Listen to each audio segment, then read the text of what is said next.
Hello, and welcome to Godless Bitches. I'm your host, Beth Presswood, here with Tracie Harris. Howdy. And Jen Peeples. Hi, everybody.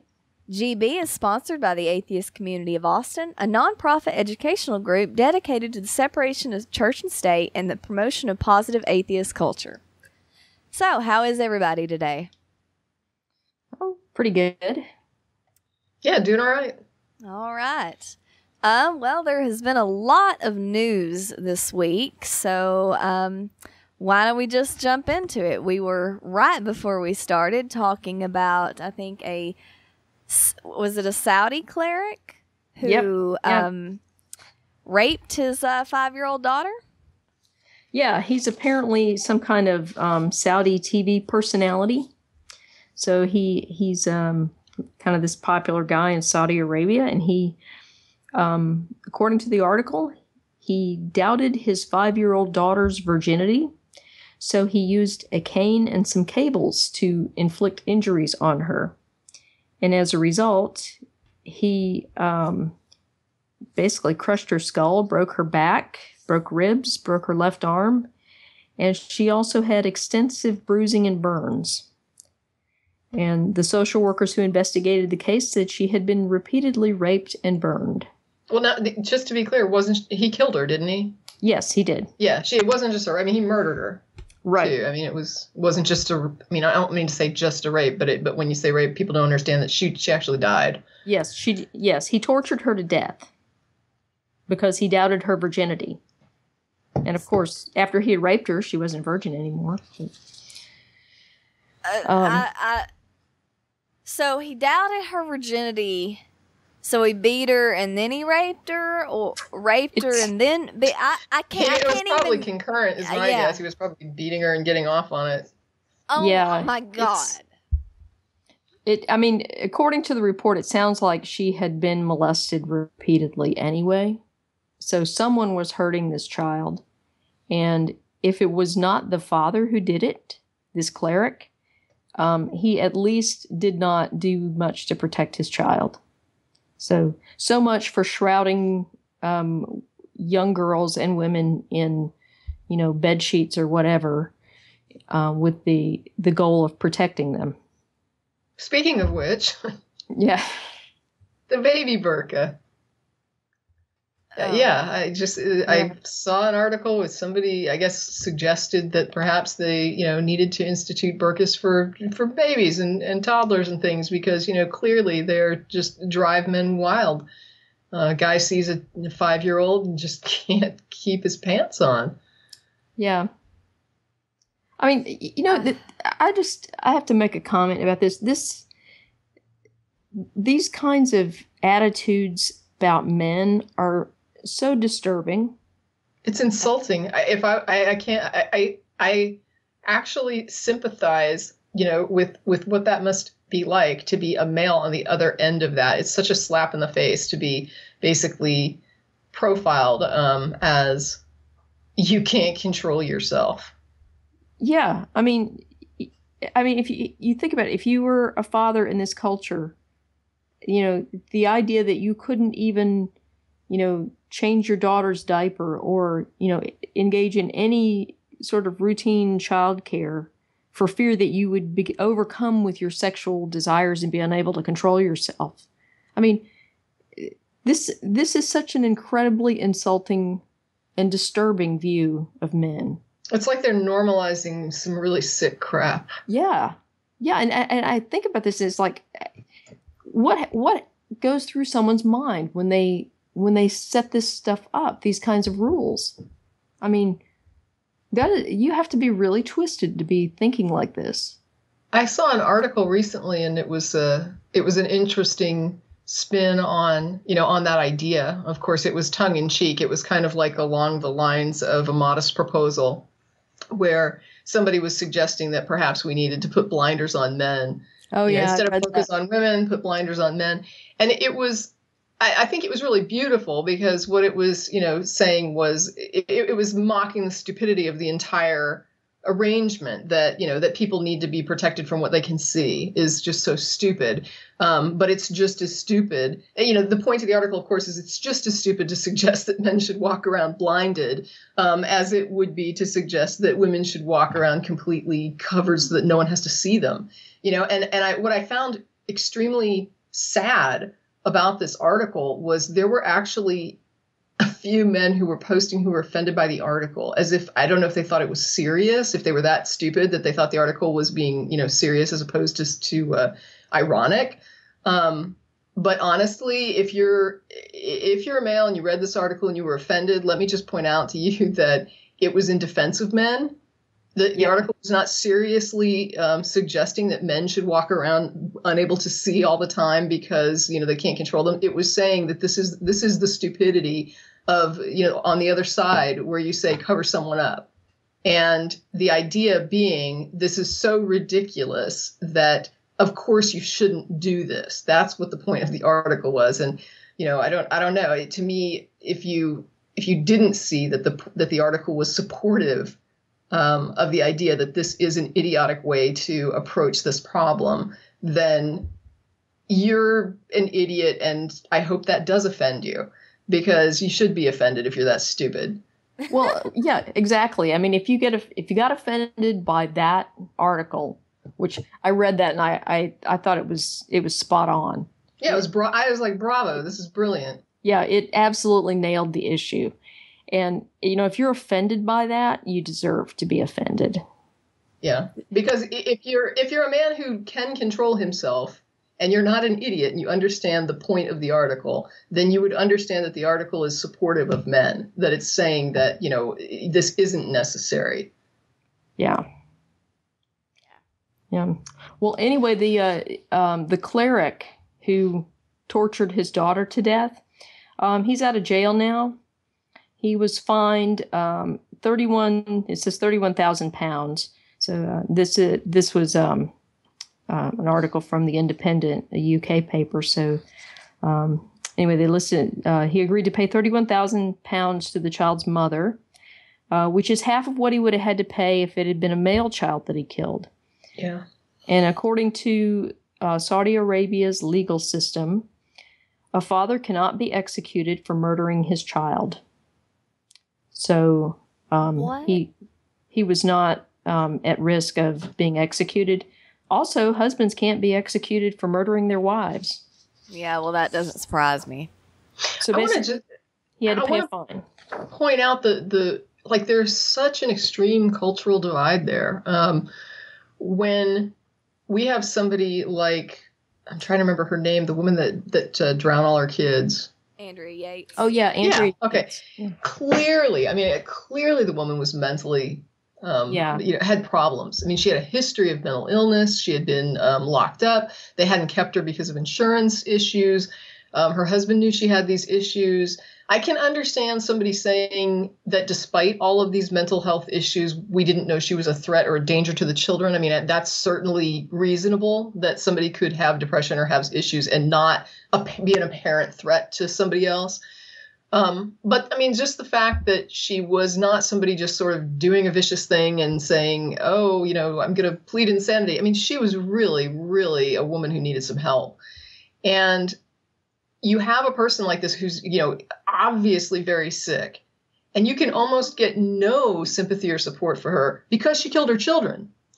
So in our culture, like here in the US, we have this attitude that you kill your children and people just go rabid and they don't even want to hear it. If it's like they're not even willing to listen sometimes to, well, what's going on here? This person is not, they don't have their faculties. This isn't even a coherent thinking person. And we would, there's a lot of people who just get really, really angry and really, really vigilante when it comes to the idea of someone killed their children. And it's so ironic to me, or so I guess not ironic. It's so unfathomable maybe that you can have another culture that says if you kill your own kids, it's not like you killed somebody else. It's like it was just your kid, or I don't know what that's about. That it's like you can kill your own child, and they don't look at that as, we see it as more heinous when a child is injured or the victim of a crime. We see victimizing a child as like worse than victimizing someone else. And apparently they see that as not as bad. And I kind of wonder, like, if there would be such a, like, you can't get killed for killing your own child. Could you get death for killing someone else's child? What if it's your niece? What if it, you know what I mean? I kind of wonder, it's such a weird thing. Most people are more, here anyway, most people are more incensed by victimizing a child than they are anybody else. Yeah. And I think, I don't know, I'd have to do some research on this, but I believe in Saudi Arabia, you can be executed for killing someone else's child, basically because you've wronged the father. Yeah, it's all about property. Yeah, children and women are absolutely property in that culture. It's not like it's really hard to get a death sentence in Saudi Arabia anyway. Right. Oh, but kill your own kid and beat them and rape them. Oh, that's fine. Yes, but if that same guy had said, I don't believe in Allah and Muhammad was, a pedophile, that would have gotten him, beheaded in the soccer stadium. But killing and torturing his own child.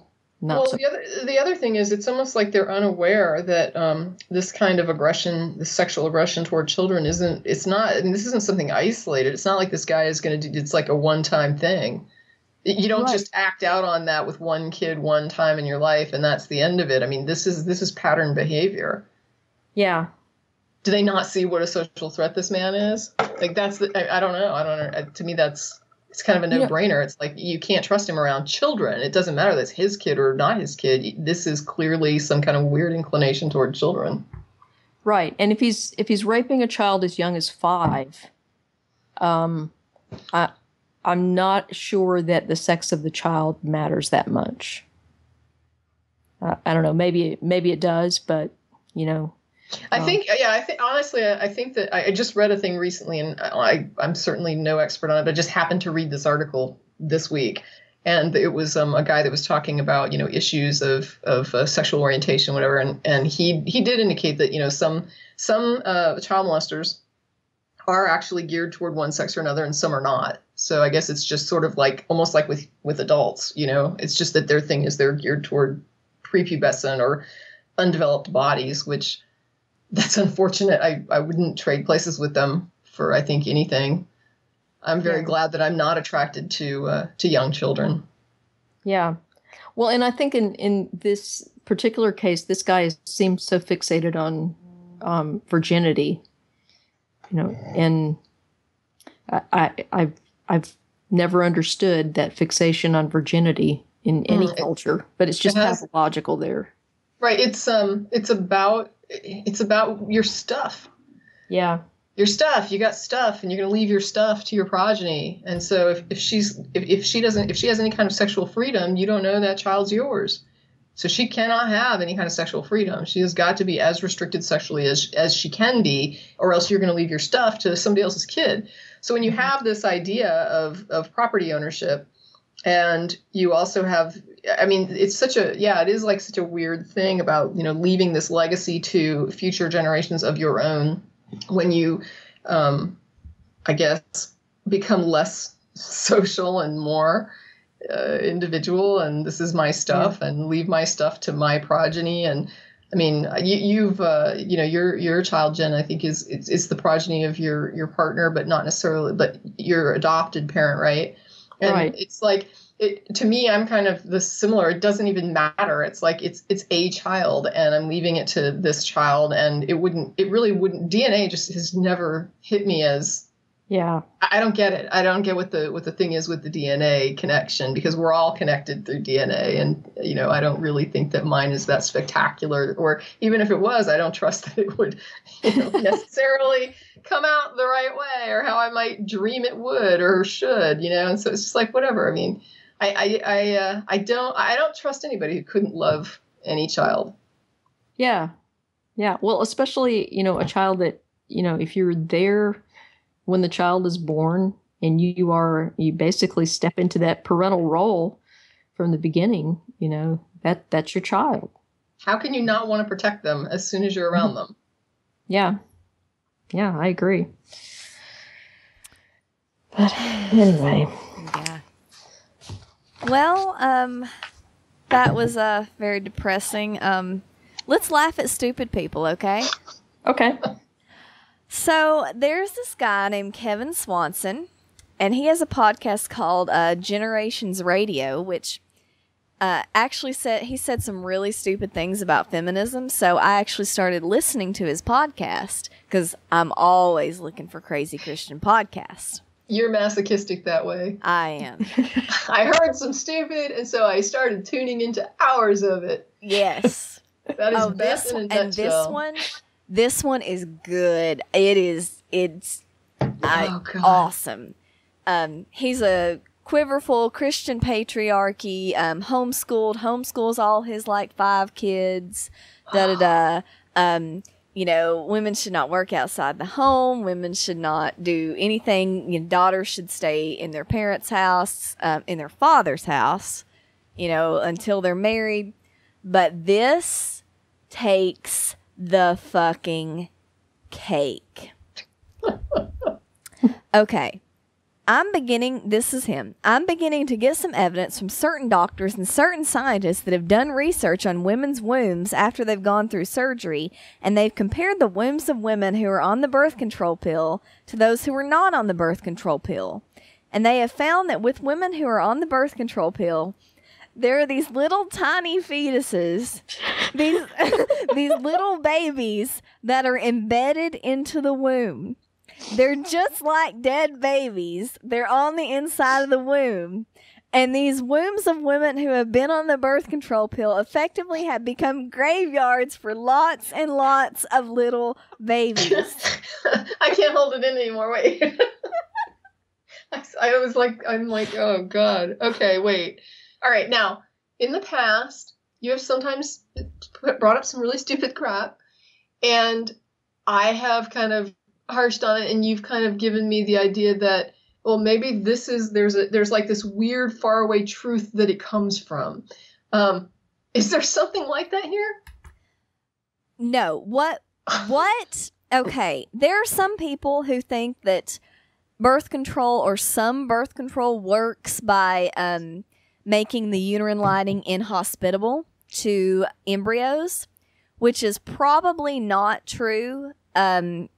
Even with the birth control pill, and is definitely not true of Plan B. But even if you have an embryo that doesn't implant, it doesn't implant. It is flushed out with your period, which is the shedding of the lining of the uterus. So yeah, I was just about to say, apparently no one has ever told this guy about the menstrual cycle and, how that whole thing works. And he has kids, you're saying, right? Oh, he has 5. God, there's a woman sleeping with this man. Yeah. And he hasn't noticed this whole menstrual cycle thing. I'm just amazed that there's a woman sleeping with this man. There's a woman that would tolerate this. Yeah. Ladies, don't tolerate this. Yes, if there's a guy like that who thinks that your uterus is a graveyard for, dead embryos, don't fuck him. I know, and the thing is, with that many pregnancies, his wife has likely experienced at least one miscarriage. I mean, he should know that miscarriages, it comes out. Or you have to go in and take it out. It doesn't just stay in there. I struggle to actually accept that he's that stupid, that he actually does not know. I really think he is. I think, again, this is one of those incredibly insulting things. He's putting this out there. It's the spray and pray method, where you spray a bunch of crap out there and see what sticks. And, he's hoping that this kind of takes root, and because he wants to believe that birth control is evil. Because did he cite any sources, or did he say where he got this from? He said, I'm beginning to get some evidence from certain doctors and certain scientists. Which is bullshit. Yes. He's not getting that. He's, we know where he's getting that. Okay. And the stuff he's using the rectal extraction method to get that. So, Wow. It actually is what it looks and smells like. I don't know. I don't have the tolerance for it. And it's like, Beth, I don't know whether to admire you or to lecture you, but it's like, I can't take it. Like, I listen to, somebody will send me something like that, and I start listening to it, and I'm like, oh, 10 seconds of it, and I'm like, oh, no, I can't. I just can't. It's like a cartoon. Well, and the fact is, no one in his camp, in the does he have a camp? Like, is there anybody else that's in that corner? He's pretty out there. Yeah, I mean, no one in the anti-choice crowd, or in the very conservative religious crowd, even the quiverful crowd, they know this is not true. No one is going to take him to task on this. He really should be eviscerated, from his own group. They should be telling him, that is so profoundly stupid. Can't believe you said that. Yeah. I mean, if people are going to take that to be representing them, definitely. I mean, it's just like, I just see him as like that John the Baptist, description in the Bible, where he's just out in the wilderness wearing wild animal skins and leaves in his hair and just, screaming and frothing and preaching. And you're just like, what is up with that dude? What, dude? What? I mean, seriously. They're just out there on a limb by themselves somewhere, just screaming it to the mountaintops. I don't know. It's crazy. It's just a Christian urban legend that they tell themselves to get themselves all riled up. And, people probably aren't going to call him on it. There may be just a very few people who might lightly say, maybe not. But nobody's really going to go after him like atheists would go at each other. This might be, though, this might be the extreme where I kind of say maybe he doesn't need to be attacked, because this is so crazy that I could honestly see somebody that's even somebody that's anti-choice. I can see them saying, this is so nuts, nobody could associate this with anything. I mean, it's crazy, like on a level of its own. You know what I mean? It's like I don't know that I would fear somebody associated. Like, if somebody sent me, and I do understand what you're saying, Beth, about, policing your own people. But when it's one thing to be actually filing a lawsuit about a bumper sticker, versus just ranting crazy stuff, where I would just kind of be like, I'm sorry that he uses the label atheist, but that's a lunatic. I mean, he's just a loon. I don't even know what to say to that. I mean, that's just loony. Yeah, I mean, he is extreme. I mean, but there's a grain of truth. Well, not truth. There are people less extreme than him. There are people that are promoting birth control as abortion, and they're quite mainstream pro-life people. Sure. Yeah, sure. No, you're right. There's a local church here. I drove by recently, and they had this whole field full of tiny crosses on their lawn.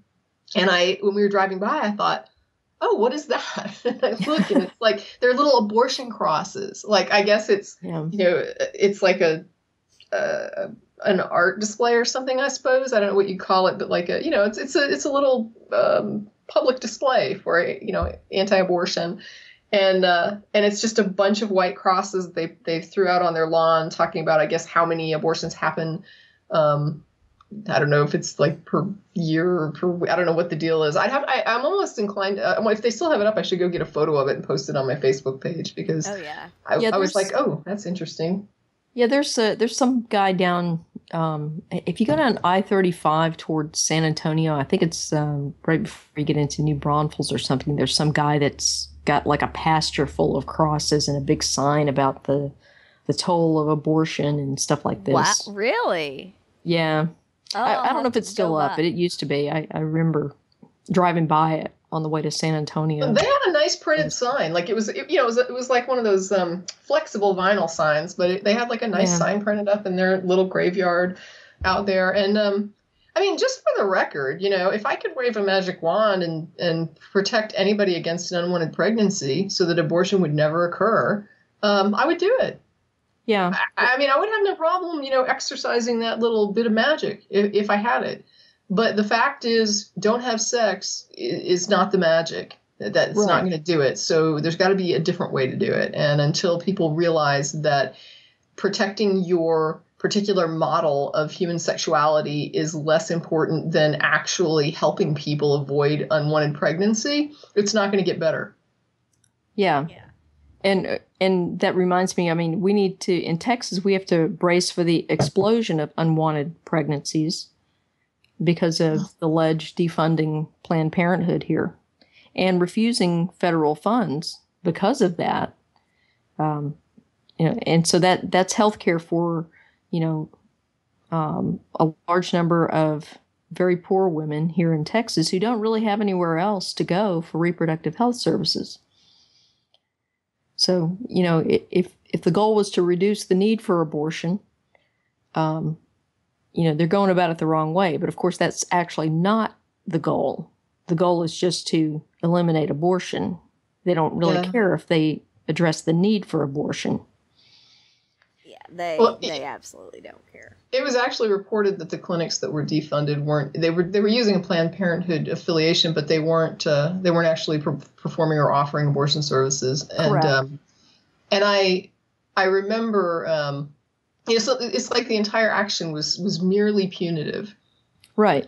Oh yeah. And it's so costly. I mean, that's what's weird to me. It's like, you've got in office here, for Perry's an interesting character because he's got two real, I guess, loyal constituencies. And one is the conservative Christian constituency. And I think a lot of people look at that as like the biggest deal. But I don't really think that's the biggest thing with Perry. I think the biggest thing with Perry is about corporate money.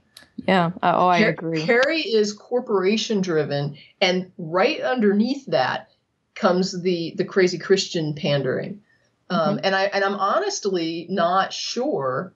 I mean, Perry comes out with a lot of stuff on his own, and he probably does have some weird ideas. I'm not saying that I think he's sane and he's just playing the crowd here. I mean, he's written enough personal stuff that he didn't have to put out there that, I think he's got some loony religious views. But I also think that I remember when it came down to the HPV vaccine, it's funny because when you get used to somebody's kind of modus operandi and you see them do something that's not quite them, you take notice. You say to yourself, wait a minute, that's not him. And so when I saw Perry pushing for this HPV vaccine, I was like, that's not Perry. Like, I don't understand. Pissing off the Christian constituency like left and right with this thing. And I'm like, what is going on here? Well, then they said there was the corporate tie to it. He had this corporate tie to it. And it was like, oh, okay. So he's willing to piss off the Christian conservancy, his constituency with the Christians because there's this corporate attachment that he's got. So I was able to see at that point that, it's like when the two come in conflict, he goes with the corporation. Yeah. So Perry has this hierarchy where it's like there's the corporation and then there's the crazy Christian constituency. And then there's whatever's left. And whatever's left is easily sacrificed to either the corporation or the crazy constituency of Christians.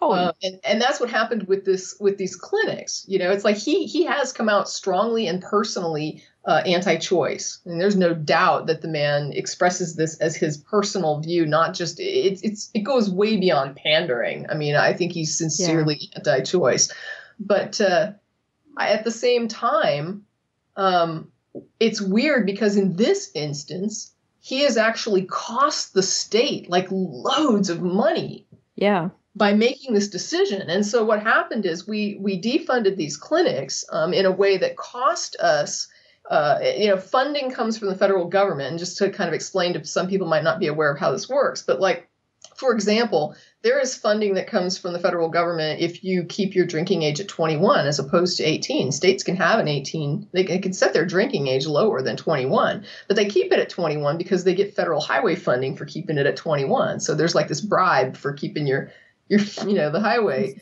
age, the age to drink, up. So we've got this, if you want the federal funding, most states do it. Some states don't. Some states say we're not going to have the federal funding and we're going to keep our drinking age at any adult. And those states normally have really crappy roads. And that's what we're kind of looking at here. We've got these clinics that we were getting all this federal funding for, and the clinics that were being funded were not performing abortions. So there was no problem.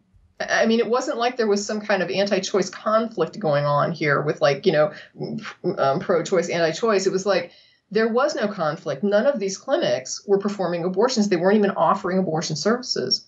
And so they just were pissed off that they had a Planned Parenthood plaque above the door or affiliation, and they wanted to do anybody that was affiliated with any clinic that had anything to do with it. It was crazy, the links that they wanted to make. That was like, if you had a toe in the water of Planned Parenthood, you will not get funding. And the federal government said, if you do this, you're going to not be qualifying for federal funding. So they cut off the federal funding, which means that now Texas has to fund all these clinics. We have to somehow choke up this money, which obviously we're not going to be able to. I mean, Perry, there's like, pros and cons the way he runs the economy. He does get better metrics than a lot of the nation. He's not unsavvy when it comes to playing economics.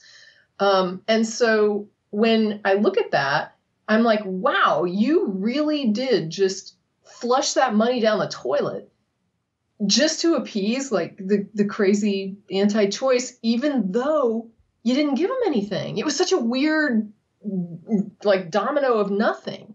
Well, and it's actually even worse because I think if I remember, the Texas Ledge originally wrote this legislation up defunding Planned Parenthood, and they specifically called out Planned Parenthood. Well, you can't do that. The federal rules say you can't, blanket defund a specific agency. So they had to go back and rewrite the rules so that it covered a specific class of clinic, which then defunded almost every clinic that served poor people in Texas. So that was, it was really even worse than what people, I think, realize, because It's not just Planned Parenthood, it's everything. So now the clinics that, like if a woman went into Planned Parenthood and they did a well woman check and they identified that, you've got diabetes, and, Planned Parenthood's not going to treat your diabetes, but they can refer you to a clinic that can. Well, now that clinic has been defunded because of this blanket rule they had to write. Yeah, it was very interesting. The Austin Statesman did their own kind of let's call up and pretend we need services test. And it was very interesting what they reported. They reported like that some of the clinics they were referred to didn't have, didn't do any kind of birth control prescription. Oh, you mean going to the crisis pregnancy centers? Well, they just simply were calling up and asking for a referral, like saying, I'm a woman and I need a referral to a clinic now that my clinic has been shut down. Oh, okay. And they were reporting on what they found and like what they were referred to and what services they found were available, weren't available. And I'll give them, I don't want to be unfair. And I understand that there's a transition period because they're going to have to get their like 800 hotline number up and running. And kudos to them for having an 800 number you can call to find another clinic. But yeah, there is some issues they're going to have to work out. And it's just, to me, the problem is that all of it was completely unnecessary. And it didn't shut down one abortion clinic. Exactly. Yeah. Not one abortion has been prevented because of all of these stunts they've pulled. But the need for abortion in Texas is going to be vastly more than it was before. just because people won't have access to reproductive health care services. It's almost like people forgot why we legalized it. Yeah. You know what I mean? Like they don't remember what it was like in the days before legal abortion. Oh, I think they absolutely don't remember. I mean, that's why there are few doctors. I mean, like the average age of abortion providers is something like 60 or 65. And there are some of them that are still doing abortions at like 75 or more, just because the younger ones, they don't remember what it was like. They've never seen a woman come in with sepsis and, you know, a torn uterus. And, yeah, that's a huge problem with abortion doctors. Tracie, are you under attack by a cat? Oh, it's outside the door, but he's going nuts on the door frame. I'm surprised it's audible, but that's kind of funny. Yes, it is a cat lying on my door frame. I don't know. Oh, it's my kitty Jack. All right. Well, Jen, you as our military advisor, I guess we could go on to the next topic of women in combat. Yes. Was it I think January 23rd, we got news that the longstanding policy banning women from assignment to direct ground combat units is being lifted. And just as a clarification, people think women were banned from combat. There were actually only 2 laws that banned women from assignment to combat naval vessels and combat aircraft in the Air Force and the Navy. Those laws actually were repealed in 1993, and they only ever affected women in the Air Force and the Navy. So I served in the Army, and there was never a ban on women in the Army serving in combat. And in fact, the Army has routinely assigned women to combat arms branches since 1978. And what happened after 1993 was the military services, basically Department of Defense, kind of redefined what we mean by combat. And they said, well, we're no longer going to count the artillery and the combat engineers and some of these other branches. Now it's just if you have a weapon and you're directly shooting at the enemy. And so somebody says, hey, aviators do that.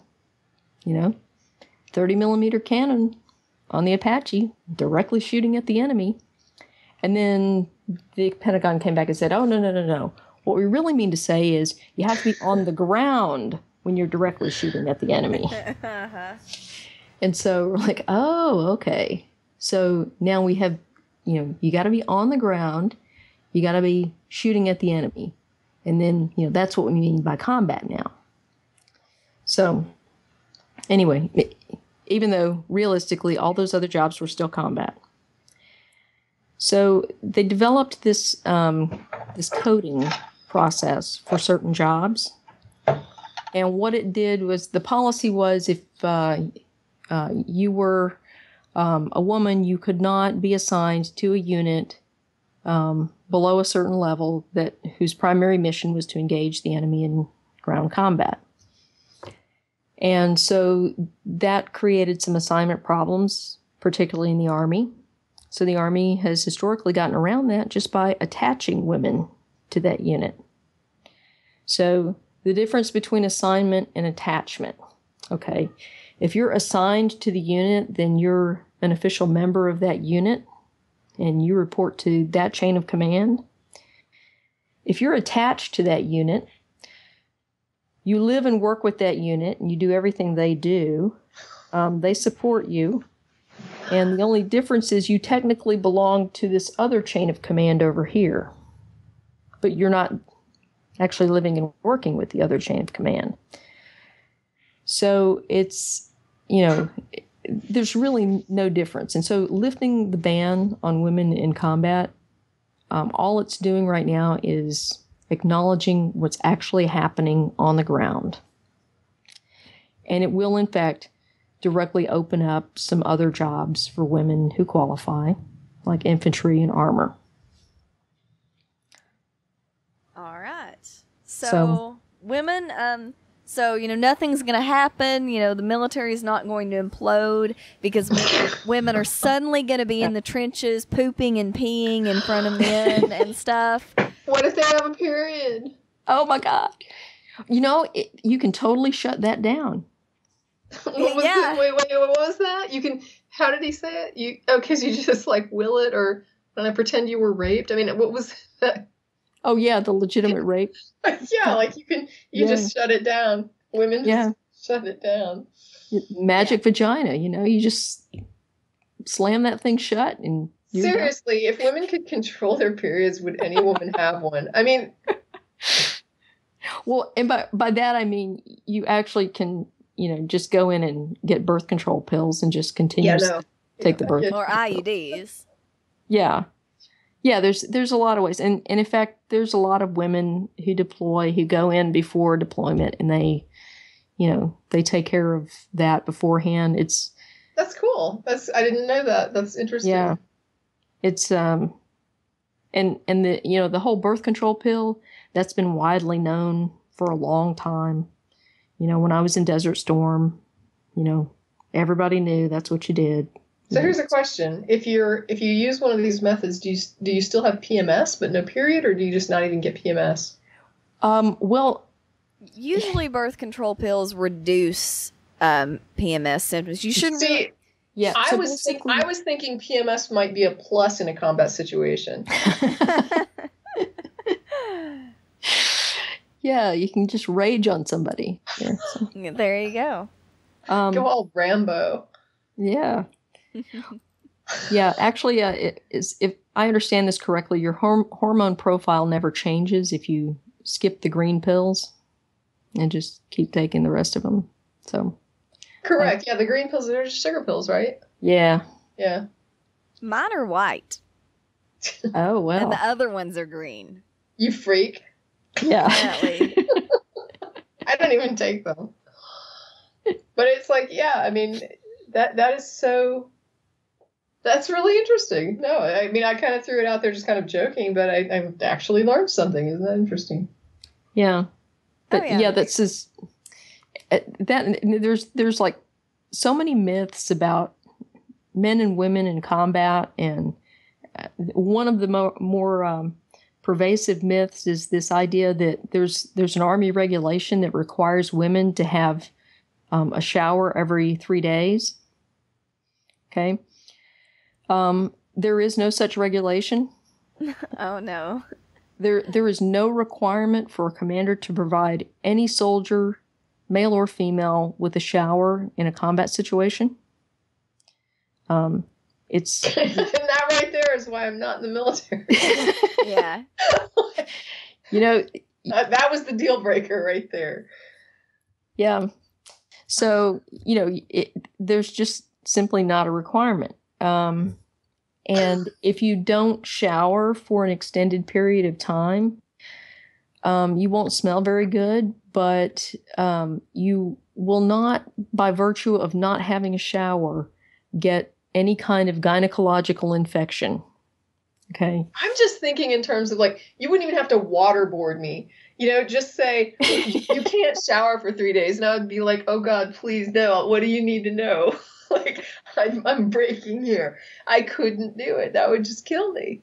Oh my God. Well, I don't know if I've told you the story about how long do they go without showers? Not just, I mean, everybody. What is? The longest I went without a shower was a month. Good God. I mean, there's portable showers though, these little bags that you could hang. I mean, do they not even have something like that? That's crazy. Well, the thing is, we didn't have the water. Oh my God. Because we were in the desert, so we literally did not have water. That is hideous. For bathing. I'm such a wuss. Well, and see, people will say, there were a bunch of guys pontificating on, oh no's, women in combat, but they have to poop in front of each other and they can't shower. And I'm like, oh, now see, that's what's weird. I can do that. Like, I'm cool. I can do the camping thing and I can go out and I don't care if I pee or whatever in front of somebody. That doesn't bother me at all. The naked and doing stuff in front of people doesn't bug me. But the shower thing is like, that's crossing a line right there. I don't know. Well, wow. I mean, the thing is, if not showering for a month is a horrible, horrible thing, and I believe it is, it's horrible. It's equally horrible for guys or girls. Oh, yeah, no doubt. Agreed. Yeah. 1,000% agreed. I mean, and it's like to a certain point, you can kind of smell interesting. And then you just go over the line and it's like, that's not interesting. Well, that's just, wow. I mean, they call it offensive and it is. It's offensive. It's like when I can smell myself, I'm just like, wow, okay, it's time to hit a shower. But the thing is, you get to a point where you can smell yourself. And then after a couple more days, you can't smell yourself anymore. And you don't really notice anybody else. Which I guess is God's way. And that's how the Dark Ages worked. Well, the interesting thing was though, when I was over in the Gulf, when we'd go back to one of the admin areas where a lot of new soldiers were coming in, we could always tell who was brand new in country because you could smell them. You could smell their shampoo. You could smell the soap they used. You could smell their fabric softener in their uniform. And these are things that we didn't have because we'd been out there for so long. And so, you start to smell these things. Oh my God. So, yeah, that's crazy. Instantly who's been in country for, who's brand new and approximately how many days they've been in country. Can you brush your teeth? Yes. Okay, good. Yeah, that's actually... that's something. Yeah, that's one of the things that you're supposed to do. God. Yeah. If you were to not brush your teeth and let them rot out of your mouth, isn't that a punishable offense because you're breaking the Army's property or something? I've never known anyone to get punished for not brushing their teeth specifically. It probably has happened at some point, but it's... Wait, she's saying though you didn't brush to the point that you let your teeth rot out of your head. Well, I mean, I heard that getting a sunburn is punishable in some way. Getting a sunburn is punishable. Really? Yeah, you can get non-judicial punishment for getting a sunburn. Does it have to be a certain severity? If you can go to work, you're okay. Okay, but cool. if it impairs your ability to go to work. So it's like a dumbass rule. Yeah. Yeah. Wow. Yeah. But it's interesting, Beth, that you mentioned dental problems because that was actually the number one cause of non-deployability during the first Gulf War is dental problems, because there were lots of people that, even though dental care is free, it's available, lots of people weren't going in and getting regular dental checks and taking care of problems. Wow, that is so crazy. Okay, just throwing it out there. Mm-hmm. I love going to the dentist. Y'all go to the I mean, I just am like, oh, I'm going to the dentist. You get the little bag of goodies and stuff, and you know what I mean? You have, it's like, oh, here's your stuff, and here's your next appointment, and oh, you did so good. It's like this great affirmation. You've been flossing. You know what I mean? It's like, oh yeah, it's a great plaque. The last dentist I had started this weird plaque thing where he wouldn't allow you to brush your teeth for 24 hours or something before you went in. And I was like, wow, yeah, I can't deal. So I, new dentist. Yeah. Right away. I don't know what your weird thing is this month, but, you're getting a little crackpot for me here. And, but no, I'm like, I feel bad for people that are afraid of the dentist because I see dental hygiene as such an important thing. And I'm like, I don't know what it would be like if I was terrified of a dentist. Yeah, well, I just remember during the pre-deployment period when, you have to get all these medical checks and you got to get vaccinations and everything. One of the things on the list was go to the dental clinic and get checked out. Well, I thought, well, this is no big deal for me because I go in regularly for my dental cleanings and my checkups and stuff like that. So no problem. So I go in there and they were doing x-rays. And so it took me less than an hour. And in less than an hour, I had a full mouth series of x-rays, a dental checkup, a cleaning, and a wisdom tooth extracted. And the wisdom tooth wasn't really bothering me at the time, but the dentist looked at it and said, there's only one dentist in the country, and if that becomes a problem for you. Sure. And I'm like, get it out of there. And so they extracted a wisdom tooth and did all that other less than an hour in there. I am such a freak. I went in and I had my wisdom teeth taken out. It was like, I don't know what you call it, voluntary dental surgery or whatever you want to call it. I went in and demanded they take out my wisdom teeth. They were like, there's nothing wrong with your wisdom teeth. I'm like, I want them out. So they took them out. And I was just like, I want them out. And they're like, no, you don't understand. It's not making your teeth crooked or anything. And I'm like, no, I heard that it will. And they were like, okay. So they did it. And they had to bust the teeth out. Like they had to crack them out. There wasn't, they couldn't extract them. So they had to crack them all. And it took 2 visits to the dentist. And then I had to go to a dental surgeon to complete it. And I remember the dental surgeon telling me that he wasn't he's like, there's still part of the root in there. He's like, these are the craziest roots I've ever seen. The dentist that actually extracted it was literally torquing his elbow against the chair. I was waiting for him to put a foot up on it. And he told me at one point, he's like, if you don't stop laughing, I can't do this. And so he was like torquing the chair and he's busting. He's like, I'm going to have to break them out. So he's breaking them out. And when he got one out, it had this crazy root on it that was like all twisted and curly and strange. And he's just like, I've got to show this to the other dentist. Because it was like this, there's one of those dental things where they have multiple dentists. And so he goes to show his colleagues, oh, you've got to see these roots. I've never seen anything like it. And so he gets them all broken out, like the top and bottom. I go back in the next time for the next visit he finishes up. He gives me all these painkillers. I don't even take them. I'm like, I don't need painkillers. It's just my teeth, right? So I go to the dental. He's like, I can't do anymore. And there's still roots in there. And so you have to go to a dental surgeon now. And I'm like, okay. So I go to the dental surgeon and he's some foreign guy. I can't even understand him. He's talking to me in some, crazy accent and he's just drilling and hammering. And I don't know what he's doing. And then finally at the end of it, he stops and through his crazy accent, he tells me, okay, I'm afraid to drill any deeper because I'm right next to a nerve. And if I go any more, I'm afraid that if I haven't already, I could paralyze your face. Oh, no. Oh, my God. And I'm cracking up. I'm like, are you serious? Are you telling me that you might have paralyzed my face? And he's just like, well, it's hard to tell because you've got all this, they give you all this stuff to numb you. So it's like, he's like, I don't know. You'll have to wait till the stuff wears off and then tell me if you still have trouble feeling. And I'm like, okay, well, of course, I'm just like, what the hell did I just do? But never, I'm one of those lucky people. I never had any swelling. I never had any pain. It was like nothing. And I know I've seen some people that go in and get their wisdom teeth done and their whole head just pumpkins up and they turn all black and blue. And I'm just like, wow, oh my gosh, that's got to suck. And then there's some people that are just really afraid of a dentist. You know what I mean? Like they're phobically afraid. And I feel because I'm just like, I wish I could impart some of my craziness about the dentist to other people because I hate thinking that there's people that are afraid to go to the dentist. It's like brush, floss, do your 6-month checkup. And if it gives you anxiety, I'm really sorry. And I wish I could help you see the humor in it, because it's really funny. Well, I not only had to have all wisdom teeth removed, I also had to have 4 permanent teeth cut out. Yeah. Oh my goodness. Because my mouth was too small.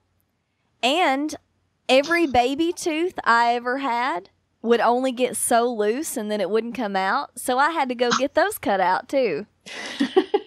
No, see, I would have probably problems later in life going to a dentist if I had to deal with that as a youth. You know what I mean? I was horrified of pulling my teeth out, but it really wasn't any worse than any other kid. I was just a wuss. Oh, and I had braces for 5 years too. Oh, so yeah, I did all right. So I guess the point of that whole discussion about dental problems is that this is way more of a problem for deployment issues than, for example, pregnancy. So, that's that's one of the things that the opponents of women in the military have always cited, that, oh, well, women get pregnant. And, actually, that was not the biggest source of non-deployability. Historically, it hasn't been. It's interesting, though, because there's a lot of things about like a lot of details and facts that come out about military stuff that you just wouldn't, I mean, I would never think. You probably would. What am I saying? You would never think. Yes, you would think it, but I wouldn't think it, and it's interesting to me when you say things like, the dental stuff was the number one problem with deployment. It's like, wow, are you serious? I mean, I would never have guessed that, like never. Yeah. And, one of the things that comes up in, people always talk about, infections, and women are going to get these gynecological infections from, sitting in the mud for a month or whatever. And, that doesn't happen, but some things do happen when you're in a combat situation. One of the things that goes on is that people get skin infections. And one of the places that that you get an infection, that you're really prone to infection, is wherever you shave. And for men, that's their face. So men have to be pretty careful about shaving. And a lot of guys think, oh, I'll just dry shave. That's one of the worst things you can do in a combat zone, especially out there when you're going to be in dust and dirt and who knows what else. You break the skin, you can set yourself up for an infection. I've seen some pretty nasty skin infections, some cellulitis, where, you touch the skin and it's kind of crunchy, just the infection. Yeah, and those are not trivial infections, And they can't not shave, can they? Yeah, they can't not shave. They have to shave, which is another little myth, is that you have to allocate more water to women for personal hygiene. And in fact, the Army publishes these staff tables, these staff planning tables, these really thick binders that have all these charts that help you plan different, logistics support activities, one of which is water. And so when you're planning water for personal hygiene, you actually have to allocate a little over a half a gallon extra for men every day for shaving, because women are not required to shave, but men are. Wow. Yep. What's behind the policy of shaving? Part of it is tradition, maintaining a kind of a uniform look. So the U.S. military doesn't permit men to grow beards, except if you have a problem with like ingrown hairs. Yeah. I can understand it for normal stuff, but it's like when you're talking about these weird situations, like you can't shower for a month, but you have to shave. That's like wild. Yeah. And the other reason was because the seal on a gas mask, it won't seal properly if you have facial hair. And so you had to be clean shaven to get a good seal on your gas mask. Well, that's practical. Yeah. I wouldn't have thought about that. Yeah, my dad works at a chemical plant, and he has a mustache, but he can't have anything else because of the respirators. Wow. Right. Yeah, and men in the military can wear mustaches. As Matt had when he was in the Navy. Yes. And it was horrible. It was awful. You rarely see that. Yeah, the mustache is really a funny thing, isn't it?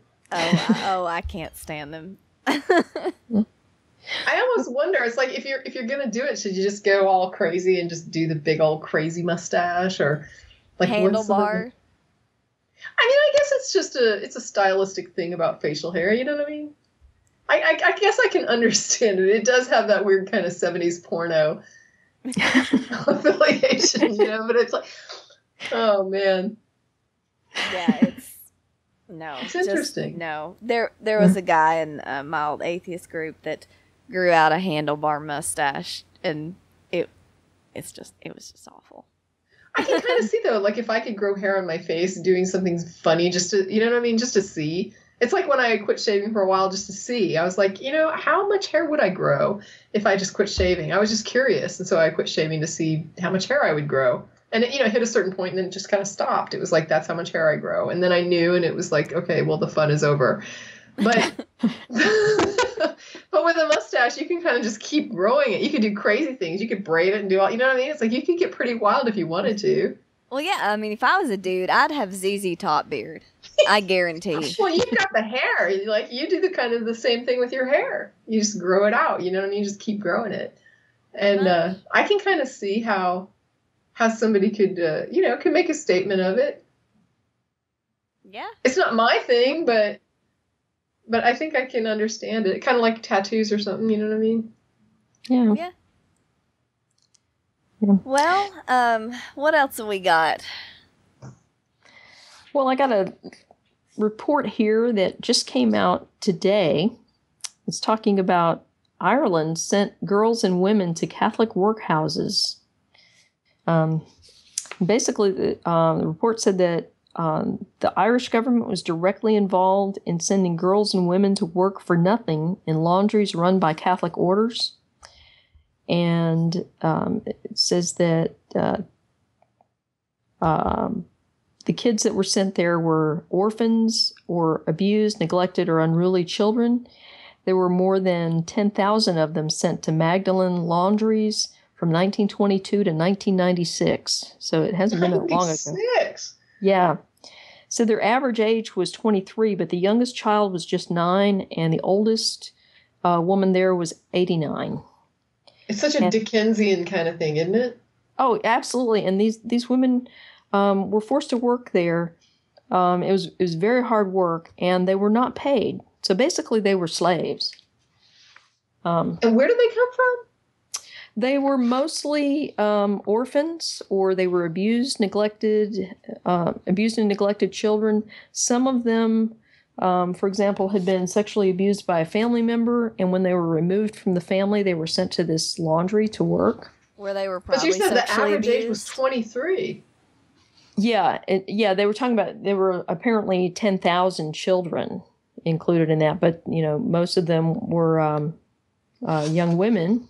And I said that some of this was, I guess, some of these women had children out of wedlock, and so part of this, they were wayward girls. Yeah, so they were. This was a desire to avoid the cost of repeated pregnancies outside of marriage. Okay. Yeah. So in some cases, the women and children were washing clothes for Ireland's military, health service, and Department of Education. One woman said that they were very, very cruel verbally. The nuns would apparently tell them, "Your mother doesn't want you. Why do you think you're here?" Things like that. Well, sounds lovely. I mean, Catholic Church, Ireland, and abuse in the same sentence. That's, Ireland is like the one country that makes me feel like our level of religiosity is insane. Yeah. You know what I mean? Seriously.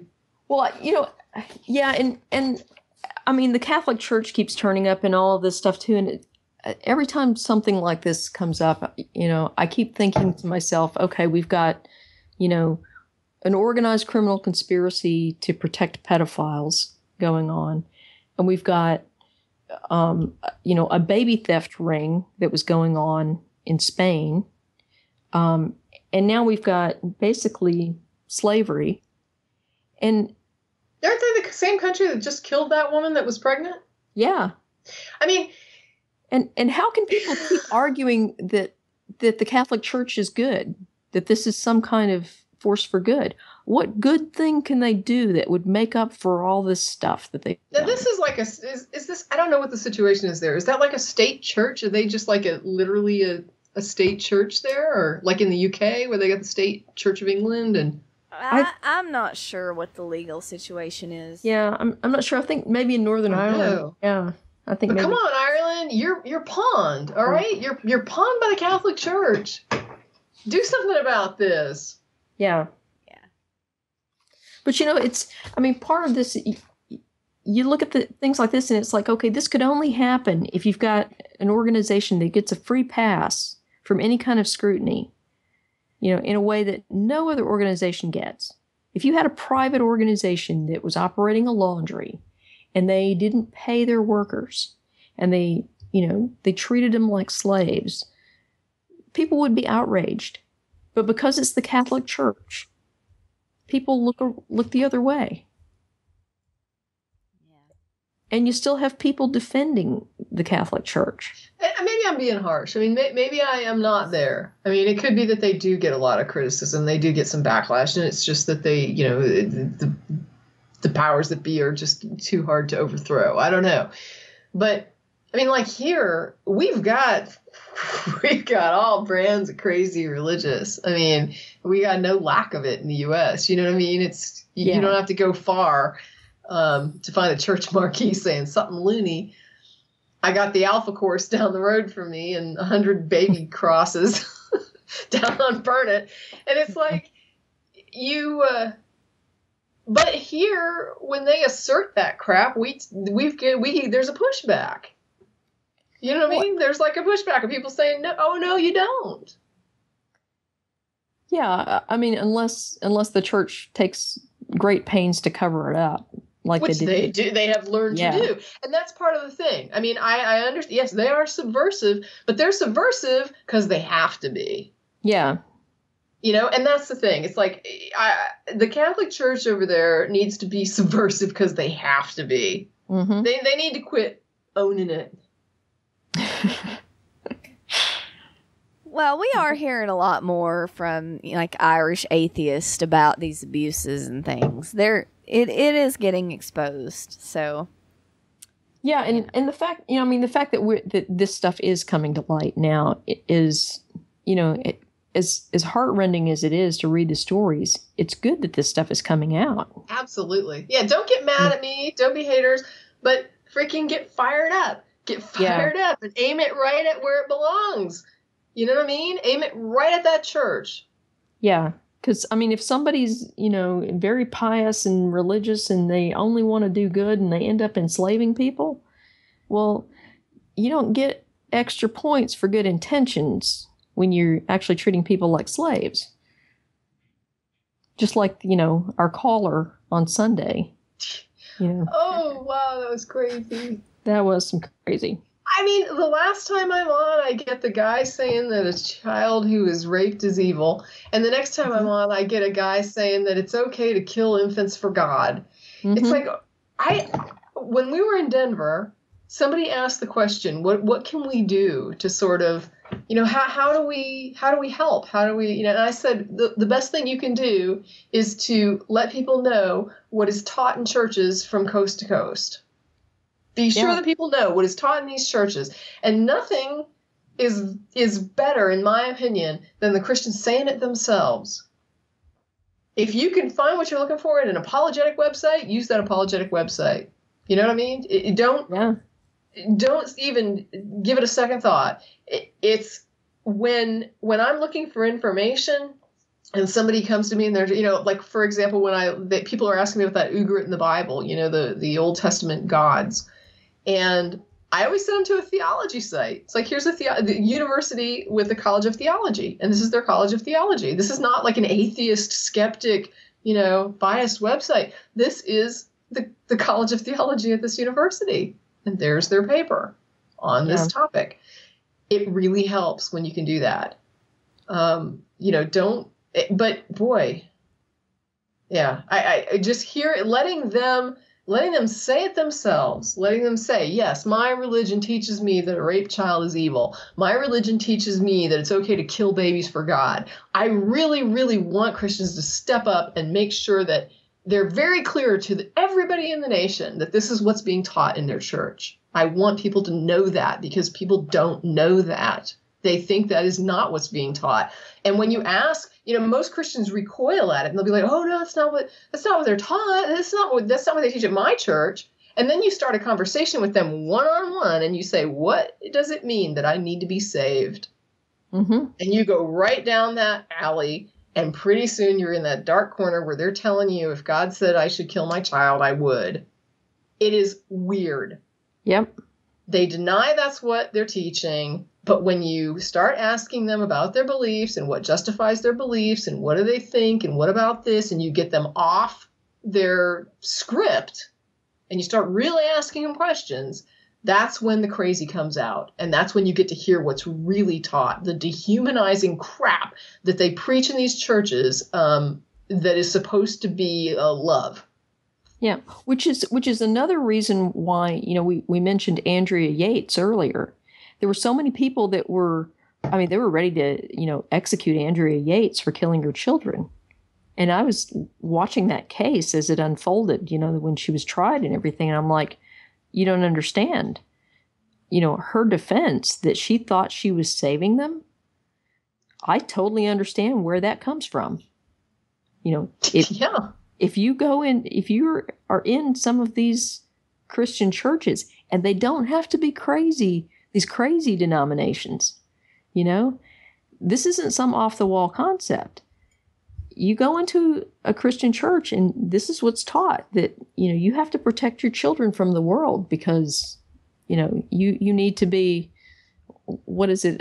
In the world, but not of the world. Sure. And she thought she was doing the right thing to protect her children and make sure they went to heaven. And, if you're suffering from mental illness and you've been indoctrinated in this belief, I could understand how you could come to a reasonable conclusion that sacrificing your own salvation to protect your children is reasonable. Well, it's just like the girl that wrote to us recently and said she's just now starting college. And she said that when she was in Catholic school, they taught her about how poor Jesus suffered and died because of her wickedness, and how he, hung on that cross begging for water, and all they gave him to drink was vinegar. And she thought to herself, what right do I have to enjoy a meal if Jesus couldn't even get water? And so she started starving herself. Yeah.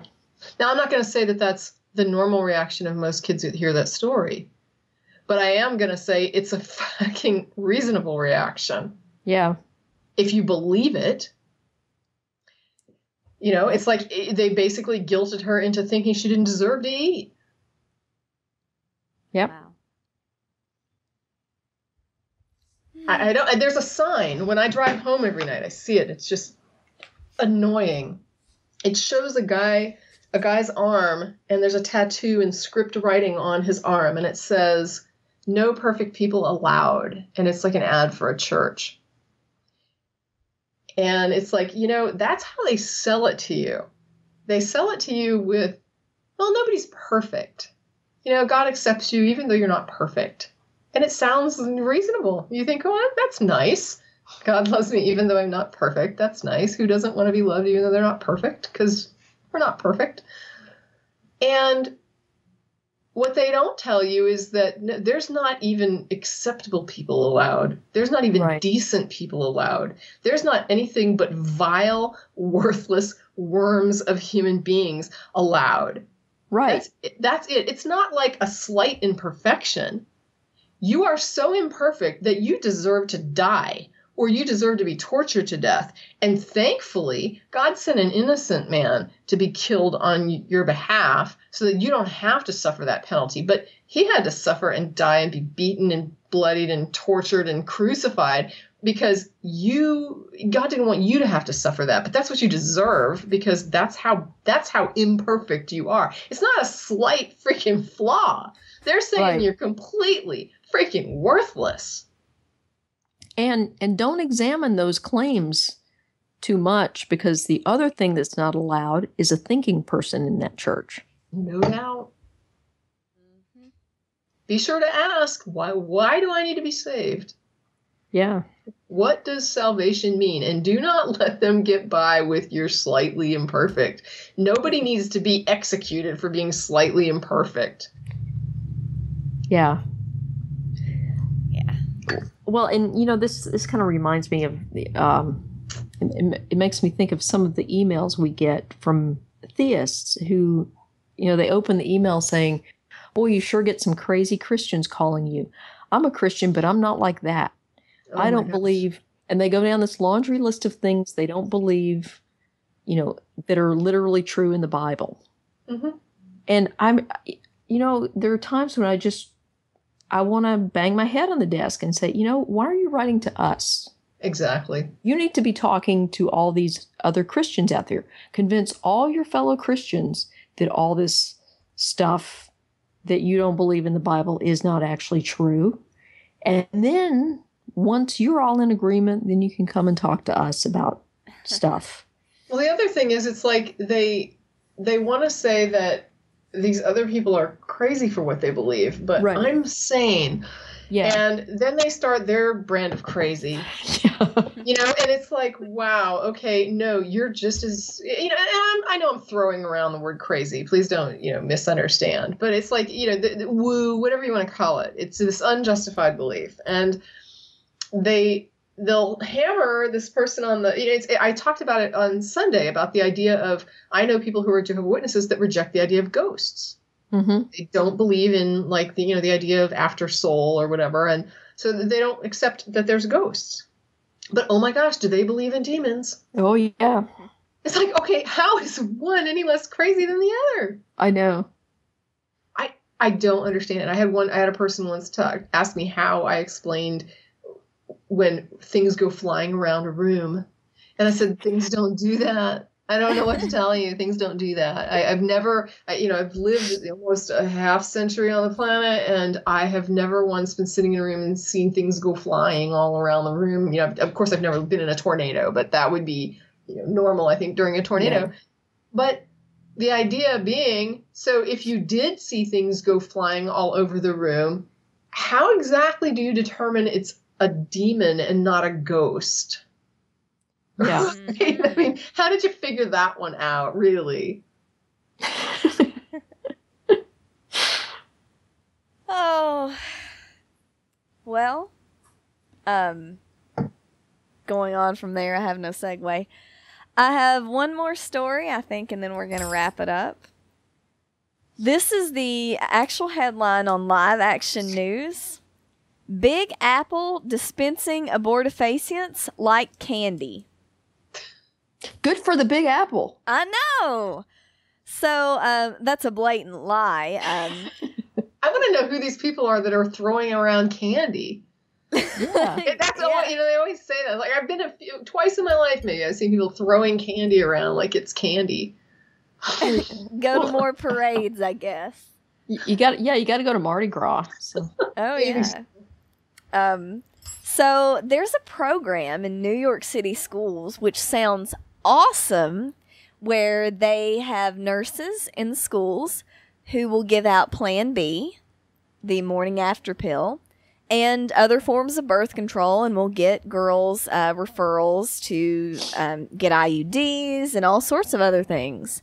And this is, by the way, completely legal because most states have laws specifically saying that teenagers can consent to sexual health care. Mm-hmm. So there's a special exception. It's not like, people are always like, kids under 18, they have to have parental permission for any medical care.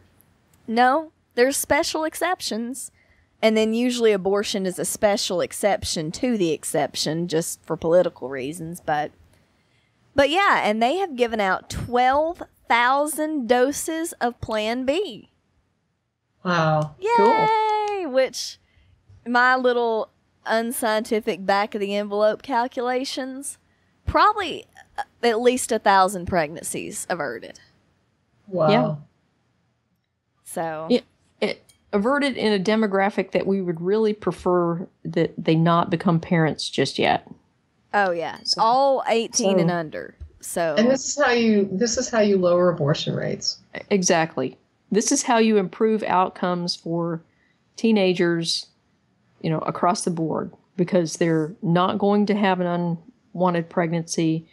They get to make decisions about their future and their education and actually go and pursue those without worrying about raising another, a child. I was going to say another child because in some cases they're still kids themselves. This is all good. Yeah, there's just, I don't even know what objection anybody could have. I mean, the law is sound. These drugs are not dangerous. Yeah. But yeah, they do. They went crazy at lie news and lie action news. Because, they say they're abortion drugs, which they're not. They can only prevent ovulation. Plan B is, there's been studies done on it now. So, yeah. So that was a good news to end on, I suppose. Anything else anybody got? No, I don't think so. I've thrown in enough crazy unrelated crap, I think, for the evening. Okay. Well, this is Beth signing out. This is Jen. Good night. And this is Tracie saying good night. Bye.